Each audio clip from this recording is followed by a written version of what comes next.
we are often viewed as neurotypicals with a disorder that needs to be fixed. But it's not like that. We just have a very different brain that works in a different way and needs completely different solutions, different approach. So it's not that there is a gap that something is missing and you just fill it. It's just you need like a whole new system and a whole new strategy.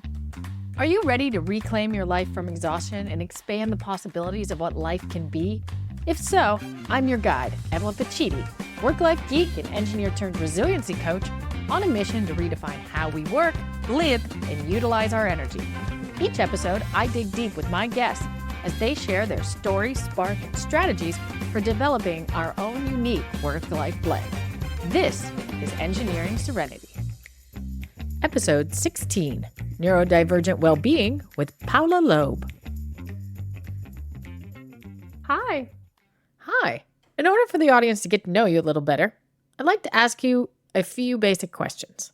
First off, what is your full name and pronouns? So my name is Paula Liub and my pronouns are she, her. What is your age-ish? I am in my mid-30s, or should I say late 30s, around there.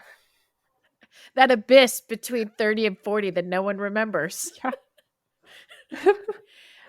What industry do you work in? I'm a burnout expert for neurodivergent women. Nice. How many hours do you typically work per week? I don't actually know.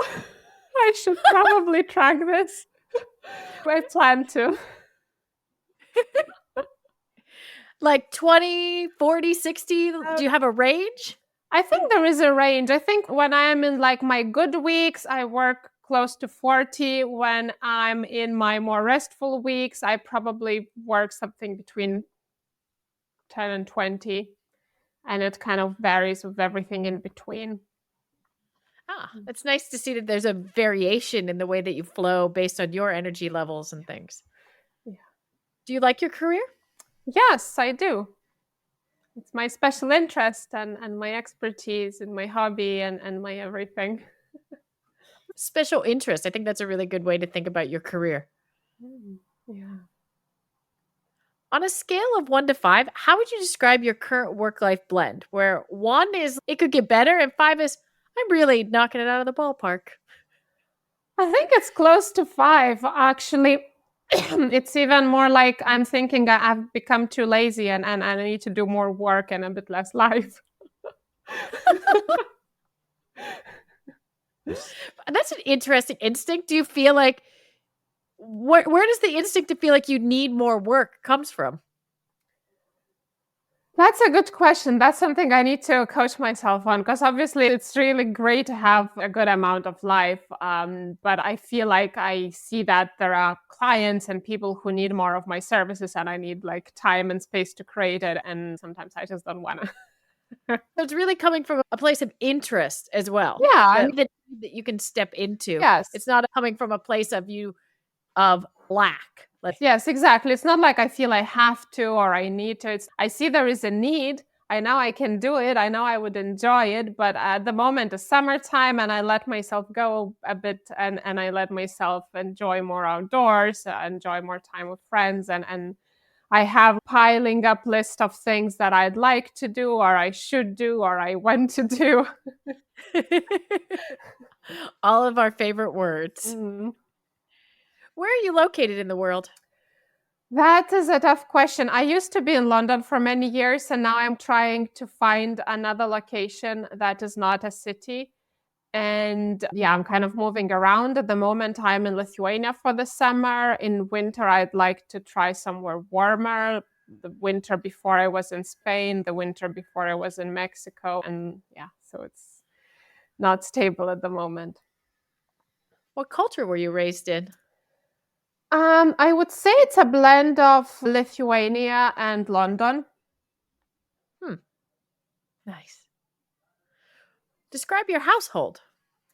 It's ever changing. I am usually on my own, but I sometimes live with people, with family, with friends, whoever has a nice space where I would like to be. Then I'm with those people for a month or two. And sometimes I'm alone again. This constant movement, I'm picking up a theme. Is that something that's natural for you? I think yes and no. I think I am autistic and ADHD, and I think a lot of us who are in this boat, we know that we crave comfort and safety, but then we crave adventure. So it's swinging between those two. And at the moment, I am enjoying movement, but I also kind of miss having a stable place. So it's a bit of both. Do you have any hobbies? Oh, yeah, of course, I have plenty. A lot of my hobbies actually have been harnessed into the business. So, anything to do with mindfulness, meditation, breath work, mental health, I have a lot of interest around those areas. So, I like to read a lot about that and neuroscience. And I have done a lot of certifications and studies around those areas. And now I apply all that in my business. And outside my business, what I love to do is I love to be in the wilderness, nature, swimming or hiking or camping or just, even reading a book or enjoying time with friends somewhere outdoors. Lovely. Lovely. Yeah, you could really feel that blend of your interests and your work and your hobbies. I can see why you feel like your work life blend is already at a 5. You could hear that in just the way you describe how you work and what you do. Thank you. So you said that you work with the neurodivergent community. Yes. What got you into that space? Why there? Because I'm neurodivergent myself, and there's a whole story, of course, that I had my own burnout, I had my own journey through that, and I've noticed that there isn't really a solution for us. The whole neurodivergent wellness industries is at its infancy, and medical industry, mental health industry, mindfulness industry, wellness industry, they're all made by neurotypicals for neurotypicals, and the solutions don't work for us, or maybe they work a little bit, but they don't really solve the whole problem of burnout. So when I found the solution for myself after many years of research, trial and error, I thought like it would be unfair to keep it for myself. I wanted to share with other people because I know they need it, they can use it, and they don't have to struggle like I did. So what do you see as the difference in burnout for a neurodivergent individual versus a neurotypical? I think for neurodivergent, we just have more layers to it, more aspects to it. Neurotypical people, they typically have a bit less to deal with. For neurodivergent person, it can be it's too noisy, so then we get too tired and then we go into shutdown, and that contributes to us having no energy on top of everything else that's going on. I don't know, too much work and toxic bosses and dysregulated nervous system. While for a neurotypical person in the same situation, they might have a bit of difficult time with too much work or too much stress, but then for them it's enough to rest a bit more or maybe to put some boundaries in at work, and then they're fine. For a neurotypical person, they usually try to do a few of those things or rest more, but then they see that it doesn't really cut that deep. Like it might help a little, but doesn't really solve the whole problem because there's actually so much more that's going on for us. So you mentioned that burnout support is really in its infancy for the neurodivergent community. Yeah. Where do you feel like your work is coming to fill that gap in the current approaches you see in the wellness advice that's built primarily for the neurotypical mind? I wouldn't say it's as much as a gap that they need to do anything extra. It's just that we are often viewed as neurotypicals with a disorder that needs to be fixed. But it's not like that. We just have a very different brain that works in a different way and needs completely different solutions, different approach. So it's not that there is a gap that something is missing and you just fill it. It's just you need like a whole new system and a whole new strategy. Yeah, that's the gap. That conversation and that strategy for the neurodivergent community seems to be missing. Yes, exactly.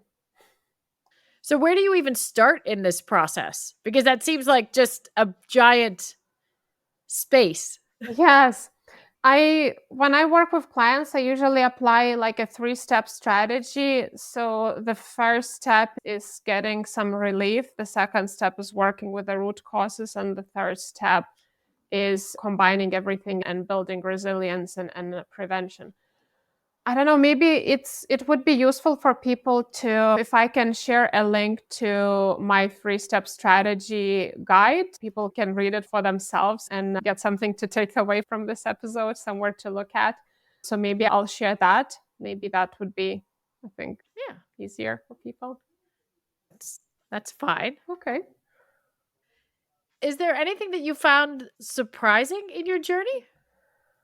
So many things. I think one was, of course, like for many of us, realizing that I was autistic and then realizing I was ADHD. So I think that was really a big surprise, like for many of us. Trying to think, of course, there's going to be many other surprises. It's just, I think, also realizing how much is really involved in being well. It can be a bit daunting, but also it doesn't have to be. That there's simple steps and strategies that can get you through it. But it's just, realizing that again and again, that there is another thing and another thing that comes up when in your journey to wellness. So when you started your journey into wellness, you were unaware of your neurodivergence? Yes. Yeah, so for me, it was, I would say, there's 2 different times that I went into wellness. One is as a teenager, when I started the whole mindfulness journey, and I started meditating and yoga and on all these different things. And then I studied psychology and etc. So it was one start was getting started on this whole thing. It was more of a hobby. And then another start was when I realized, I think it was my maybe mid or late 20s, when I'm doing so much, but it's not really bringing me actual wellness, and I'm not actually thriving as I would like to. So that was like, then I started a much deeper journey into wellness. Okay, so this is really interesting. So at 15, you started exploring the ideas of mindfulness and you started studying therapy, you mentioned. Psychology. I did a degree in Psychology. psychology, yeah. So you did your degree in psychology. What prompted that initial exploration into mindfulness? I feel like that's not something you really start bumbling into usually as a typical 15-year-old. Yeah, it's a good question. I don't really know. I think for me, I always had this, it always attracted me, all these like more mystical things. Like back in the day, like this was 20 years ago. Now everyone knows what meditation is. Everyone probably tried it. Back then, it was something very mystical, very alternative, something very rare. And I just found it fascinating. It was really attracting me. It was really, I couldn't really tell anyone I'm doing it, because I knew people might look weird at it and might not. Some of my family were really worried that I'm getting into some cult or sect or something is going to go really bad. It was something that was very, I don't know, alternative or different for me, but I was just attracted to all those mystical things. Back then I didn't know what it was about, but now I can see that it was really that deep-rooted special interest in wellness and mindfulness, in human mental health, of different types of expressions of it as well. So it's interesting that you went from this genuine interest in mindfulness and exploring these alternative practices, getting your degree in psychology, and you have all these tools at hand, yet you feel like they didn't have an impact? Yeah, I could see that it helped a little bit. I could see that it was like giving some result, making a little bit of difference. But then I realized, man, I'm doing this over 10 years and I'm so burnt out and I am always on the brink of depression or anxiety. What's going on? Like, I have a degree in psychology. I had already then a degree also in yoga philosophy. So I've had such a vast knowledge of science and mindfulness and yoga and all these practices I've been doing and all these other things I've tried. And it was just not really cutting it for me. So what was the answer? Like, you're having this aha moment that I have all of this knowledge at my fingertips to, in theory, be living this sort of relaxed, well-blended, but you're still struggling with the depression symptoms, the burnout symptoms. Then what? Yeah, so this is one I thought, you know what? Because what was happening to me is that, when I talk to other people, everyone would say, oh, yeah, we all get tired sometimes. Just rest a bit. That's just life. It can be tough sometimes. Don't be so sensitive. All the things that people do. I'm laughing at him. Oh, I've heard that more than Yeah. 100 times. Yeah. So Uh, I always used to believe that. But at one point, I thought, you know what? I don't care anymore if this is what is normal, if this is what everyone goes through. I just don't want to live a life like this anymore. So I want to look for ways to live differently.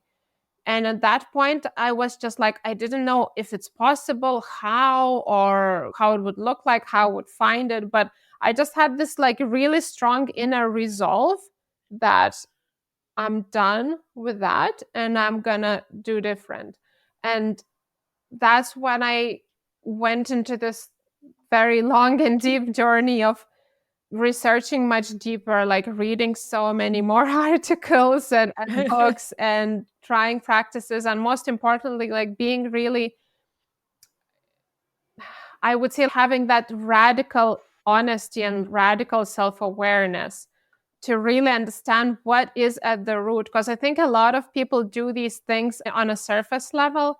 And a lot of people just try a little bit and, oh, it just doesn't feel that nice or it doesn't bring results as quickly and they put it aside.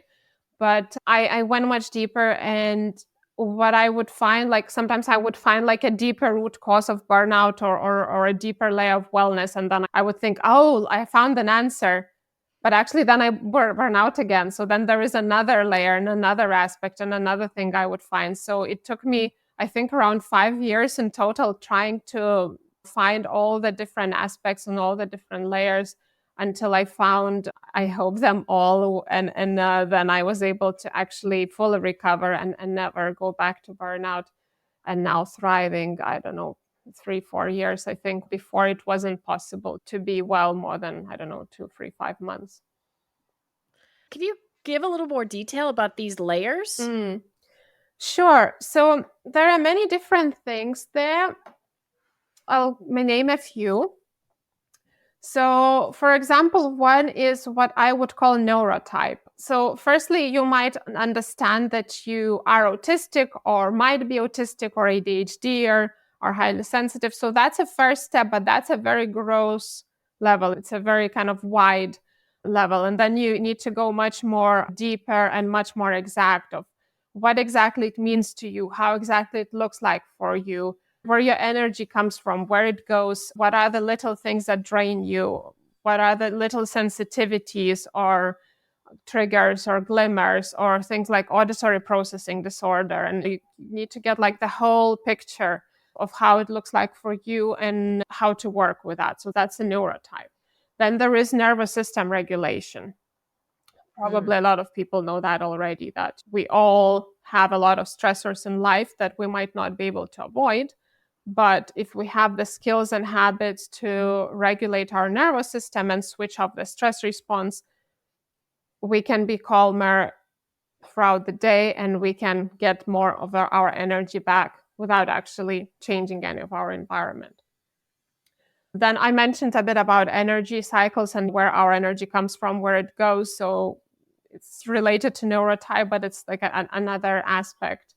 Then there is emotional regulation. Some neurodivergent people have very high emotions and very strong emotions that, again, dysregulate their nervous system. And then other neurodivergent people have something like alexithymia, where they don't recognize their emotions and they don't realize that they have them even.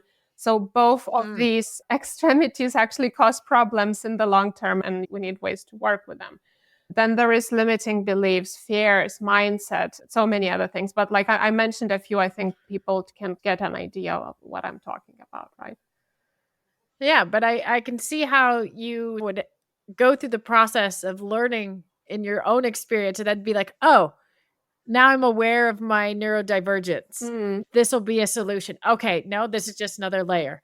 And then how does that impact my energy levels? How does that impact that? Energy management is a big theme in my own life and my own work that I think is really key. For me, that's the key metric to pay attention to. How do you see that in your work? Yeah, I think it's a really big one. Obviously, when we talk about burnout, energy levels is a very big one. So yes, understanding where your energy comes from, where it goes, is one of the key components. And also planning your energy, understanding, okay, this is how my week or my day looks like. And these are like non-negotiable parts. And then there are other parts we can move around a little bit. And then there are, we all always, I recommend to put in rest, to schedule rest, or to add padding to things before and after. For example, if I have a birthday party on Thursday that I absolutely have to attend, because, for example, like one of my best friends that I really want to, Also, I also have to say, you don't actually have to do those things if you don't want to. If these are friends, they will understand. But then again, if there is a social event that I have to attend or want to attend, then I know that, okay, on Thursday, if I'm doing that on Thursday evening, I would probably do not want to have any meetings on Thursday, or maybe I'll just make sure that they are in the morning. So then in the afternoon, I have time to come back to myself. And then again, Friday morning, I would probably have no meetings, or probably most of Friday, I will make sure it's blocked off, that there are no meetings. And this might look different for different people. Maybe in your job, you don't have meetings. Maybe in your job, you have like different types of things, or maybe you don't have a job. Maybe you are like a stay-at-home parent, so it just looks different for every person. But it's just like being aware what is happening and how I can take care of myself. But then also what comes here is confidence to do that. Because if we have low confidence, low self-worth, then we will be more prone to try and please other people, to not put boundaries, and try to do everything. And even knowing about the energy management does not help, because you cannot implement that, because you do not have the confidence to do that. You have like other things getting in the way of you taking care of yourself. This is how like all the layers interlock like that. Do you see that it's only a confidence issue? Because I can also see a hesitation that people might have of, I would love to take the whole afternoon off to replenish my energy levels and reduce my social engagements before I have to attend an evening event. But I work a 9 to 5. I don't have that flexibility in my agenda to control that. What advice would you give to that conversation? Yeah, so I used to work in corporate myself, so I know I can't just take the time off any time, but I would make sure I block my calendar then, that people don't book meetings, and I can just I used to do programming. I would program databases and automate data. This is something that I actually enjoyed in my work. And I would just block the time off so I can just do that, which would bring me a lot of satisfaction. But even if you do a 9 to 5 job, like we do have various amounts of freedom or flexibility in our jobs. Sometimes we might be able to control what we do when. Sometimes we might be able to push our meetings around. Sometimes we might be able to ask for accommodations. Maybe if you work, say, I don't know, at a restaurant or at a shop, maybe you can ask to do half a shift in a warehouse or at the back with a cutlery rather than in the front. It depends on the job you do, on your environment and how it looks like for you. But I think for a neurodivergent person to thrive, you need to find a job that accommodates your needs to some extent. I know it's not possible for a lot of us, to have a job where we control everything. And I used to work at those jobs myself. I used to work with kids for a while as well, and it was very draining. But there's always a way to arrange things to make it easier for yourself. So what do you think was the biggest shifts that you made in terms of designing your life between before you started doing the layered work and where you are now, where you're thriving? Yes, of course. One of the big shifts was understanding that I am neurodivergent, which I think for a lot of people is a big answer. But then again, it was a big relief. But then it was like, okay, so what do I do with that? So then it's all that neurotype thing. It's all that information that is disorganized somewhere floating around the internet, and people have to do a lot of research and reading and trial and error to find it. I made it all organized and systematized for you guys. Your identification of your neurodivergence, is that something that you were formally diagnosed and you went through a formal process? Or was it a self-diagnosis? Can you tell a little bit about how you became aware of your neurodivergence? Yes. So I think I was like very much into my wellness research and trying to understand things. And I read somewhere there was like, I think, a wellness coach somewhere writing about female autistic phenotype and how she just realized that she was autistic. And I was like, what is the female autistic phenotype? I studied psychology, but I did not remember hearing the female autistic phenotype. So I started researching that. And then it was like, yeah, that sounds like me. What is a female autistic phenotype? So I don't know it either. sure. Autism looks different in men and in women. Okay. And the way the science describes it nowadays, it's mostly expressed like that in men. And in women, it looks different. So this is what it's called, the female autistic phenotype. It's just that how autism is expressed in women and how it's different from the standard medical definition or outlook, and how it's harder to spot it because it looks different from the standard medical definition. Can you give some examples of the differences? Sure. So it could be that women look more social. It's not necessarily that they have better social skills or that they are more wanting to socialize. It's just that they've been raised in a way to be pleasing to others, so they appear more social, but actually they are suffering on the inside because they don't.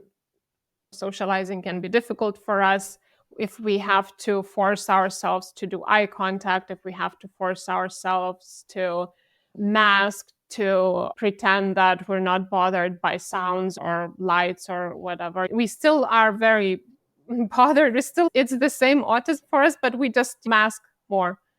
Or another thing is the interest are sometimes not recognized. So, if a boy is very interested in trains and know everything about the trains in the 40s, then it's a clear sign.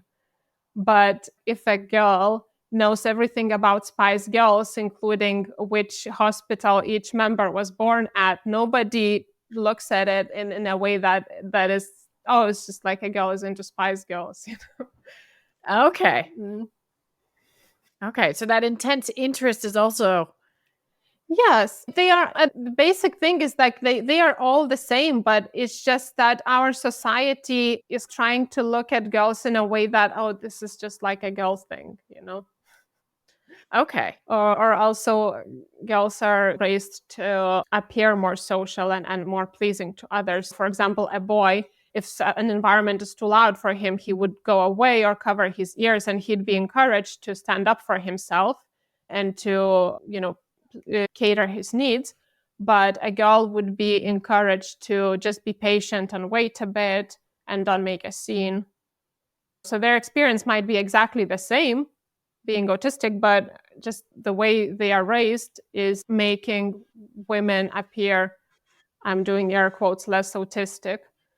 But actually, like, they are just exactly the same. It's just that they've been socialized in a way to, are pressured by society to mask more.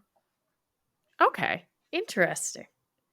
And in your practice, you primarily work with women neurodivergents, correct? Yes, exactly. I do sometimes have now some male clients come to me, and I help them if I see that I can, but majority of my clients are women. Is there a reason that you decided to work more with women? Yes. So I'm a woman myself, and I've noticed that there are some intricacies that are different for autistic women and added layers as well. So women are more prone to burnout. And again, there are more reasons for them and there are more layers for them. So as I just explained, the female socialization, socialized in a way to please others, or living in a patriarchal society where we're more at risk to be discriminated, etc. Yeah, there's just more things for women to deal with. This is why I catered my solutions to solve those issues for them more effectively. And of course, if I help men, then they don't need that extra work. There's a few other things that we'll look at, but the majority of my work is still for both. Okay. Interesting. So for someone who are aware they're neurodivergent or just have an inkling, and they're a little concerned about their mental health, where is a good place they could start? Can you give a little mini experiment? If someone thinks they are neurodivergent or they might be neurodivergent, and maybe they're struggling with their mental health or depression or feel like they're on the edge of burnout, what's the first place you could start? Yeah, so that's a lot of things, which of course is quite common to be feeling all of that. I would say there's just two different things. One is if you think you might be neurodivergent and you want to explore that, this one route for you to do. And if you are on the verge of burnout and wanting help, this is slightly different. Okay, I'll answer the first one. So if you think you might be neurodivergent, I would say that you already have done the most important thing. It's realizing that you might be different, that your needs might be different, that your experience might be different, that you might have more difficulties in life than other people do. So if this is what you feel, all I want you to know is that what you are feeling is valid. What you are experiencing is real. If you decide to go for a diagnosis and this is accessible for you and this would help you, you can go for it. If you are not sure if you want to go for a diagnosis, if it's not accessible for you, in some countries it's long waiting lists, in some places it's expensive, in some places also you can maybe find an evaluation, but the person who's doing the evaluation might not be well qualified to notice the neurodivergence in women or in highly intelligent people. So even if some people are able to access the evaluation, they don't get the accurate one, and they've been told that they're inventing things, etc. So whichever it happens to be your scenario, I want you to know that you do not need to hinge a validation on a diagnosis. What you're feeling is valid. What you're experiencing is real, and you have every right to have your needs met. You have every right to be taken seriously, be it at workplace, in family environments, in relationships.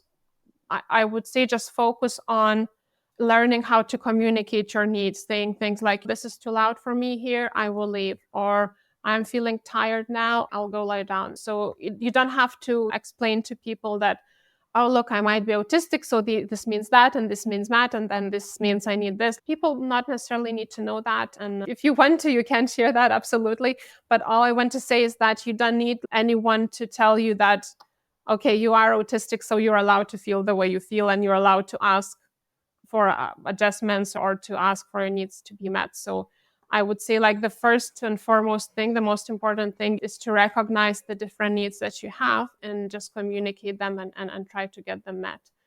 That's the most important thing, especially if you are close to burnout. This is what you need to focus on. If going for a diagnosis helps you, then you can do that. This was my case. I was really in a bad, vulnerable place, and I went for a diagnosis because I wanted that validation.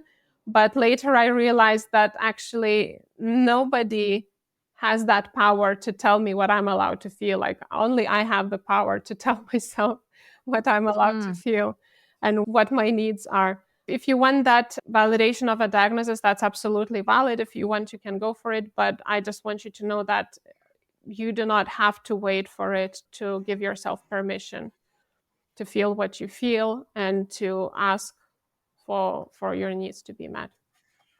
So that's so I have a long-winded answer, but that's like the one part of, if you feel like you might be neurodivergent, this is the advice I have for you.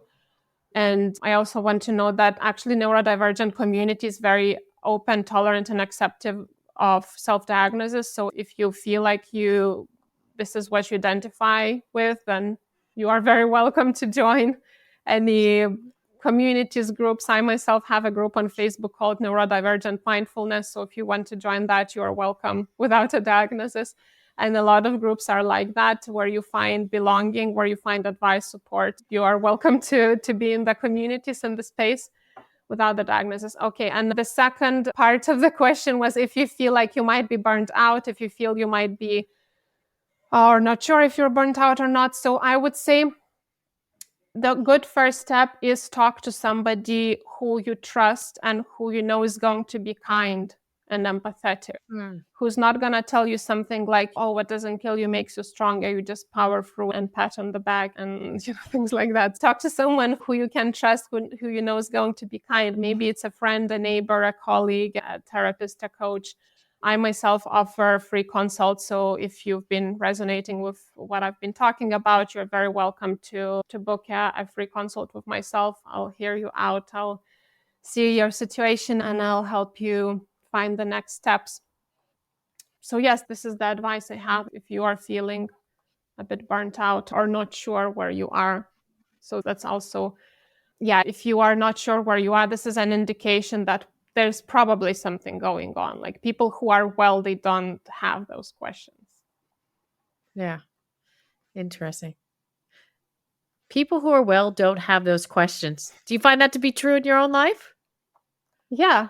When I'm well, I don't have questions. So maybe something is wrong. Like if I start having those questions, that means that something is going on. Maybe not something serious. Maybe it's just something quite small and sometimes funny even. But if I start asking these questions, that means like there is something there that is making me ask those questions. Yeah, that's a really interesting awareness monitor. Thank you. It's clearly there, but I hadn't quite framed it that way. Interesting. Thank you. But all of these actions, I think in many ways, it comes back to what you were saying about confidence, needing that confidence to take the steps, to set the boundaries, to say your needs, to ask the questions and to find the empathy when you're not, and to ask those questions out loud. Yes, absolutely. Do you have any suggestions of where to start to find that confidence? Yes, I have a very good one, I would think.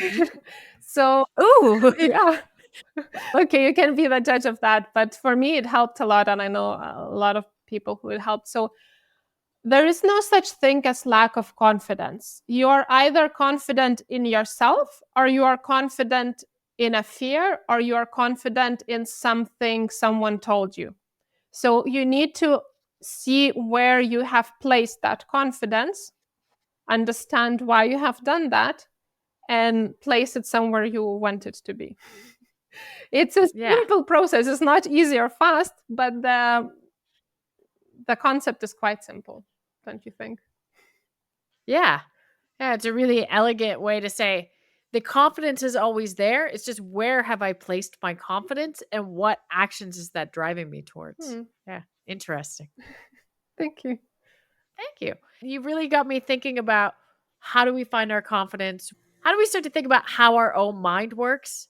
And then designing and then finding those boundaries in those places to be aware of that and then really suiting it to our lives and our energy to the way that our life works. Yeah. You've really got me thinking. If people want to learn more about you, where can they find you? So I hang out a lot on Instagram at Paula.mindfulness. So you can find me there, and you can also check out my website, Paula-mindfulness.com. I have a lot of free resources there, and also like all the information, what to do next, free consults, etc. Oh, thank you. And with that, I would love to wrap up today's conversation with the final 5 questions I ask all of my guests. Okay. Are you ready? Sure. What is your definition of serenity? Serenity. Oh, that's a big one. I think it's just, for me, it's about allowing myself to experience that and understanding that life will never be perfect. There's always going to be something where I'll be thinking, oh, as soon as I get this, as soon as I finish that, as soon as this happens. But There's always things like that. So if you always postpone it, it's never there. But for me, I find serenity in the moments where I allow myself to have these moments where I just say, yes, there's going to be things in the future, but let's just find something now, something I can be kind to myself about. I can be grateful, or I can be, when you're burnt out, you can't really feel gratitude because that's your brain chemistry is different. But I digress. So it's just asking myself, okay, what can I do today to make myself happy in this moment, to enjoy this moment to the full, and allowing myself to do that despite the fact that the sink is full of dishes and there's laundry and there is this and there is, better tomorrow after I move to a new place, etc. I just like being here and now, as cheesy as it sounds. No, thank you. You're welcome. If you could master one skill instantly, what would it be? Oh, gosh, I really like your questions. They're so deep. What skill? Actually, at the moment, I am really learning about marketing. So at this point in time, I would say marketing is the one skill I'd like to understand. But yeah, it's just more about my business, and in life or in general in the future, it might be something else entirely. What is your favorite method to recharge during the workday? Passive rest. Lie down under covers, maybe listen to some peaceful music. For me, this is the absolute must. And I think a lot of autistic people in particular, we need that passive rest when we're not doing anything at all. What's the difference between passive rest and active rest? Active rest is when you're doing something active. It can be having a walk, drawing, anything at all, really. Some people I enjoy cooking, but it comes after passive rest. I always need to have a good amount of passive rest, and then I can do something a bit more active. Even for me, even reading a book is active because I need to use my brain. Yeah, that was going to be my question. Where does reading sit in that scale of active to passive? Yeah, it also depends what I'm reading, because some really light fiction might be close to passive rest, just like watching some really light TV might be passive rest. But if it's something a bit more interesting or is something non-fiction, then yeah, it's not passive rest. Interesting. Thank you. What are you geeking out about right now? What I'm geeking out about right now? Oh, there's always so many things.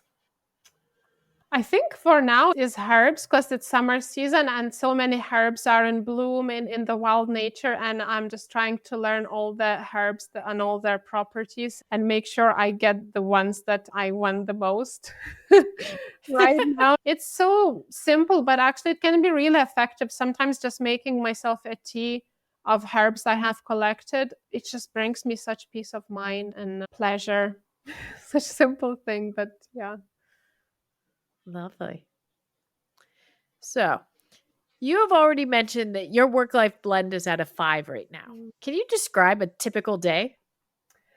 Yeah, so actually I can describe today even. Because, yeah, it's a perfect example.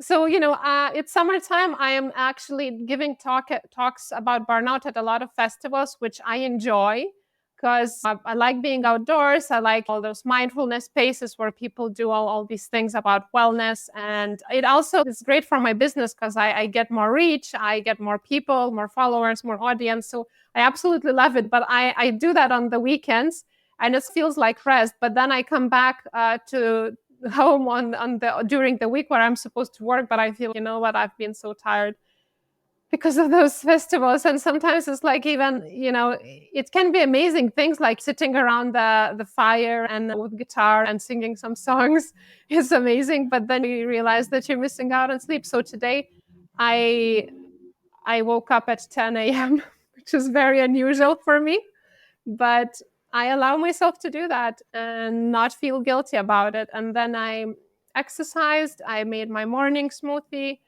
I had some cacao, and then I worked, I think from around 12 until 4, I'm doing some work. And then, so it's only 4 hours of work. And then I am driving to see my friend it's a bit outside of town. So it's going to be in a forest. We're going to be, I don't know, chatting and swimming in the lake probably. And I'll come back in the evening and I don't know what I'll do. Maybe I'll read a book. Maybe I'll just go to bed. But this is how my day is looking. How variable are your days?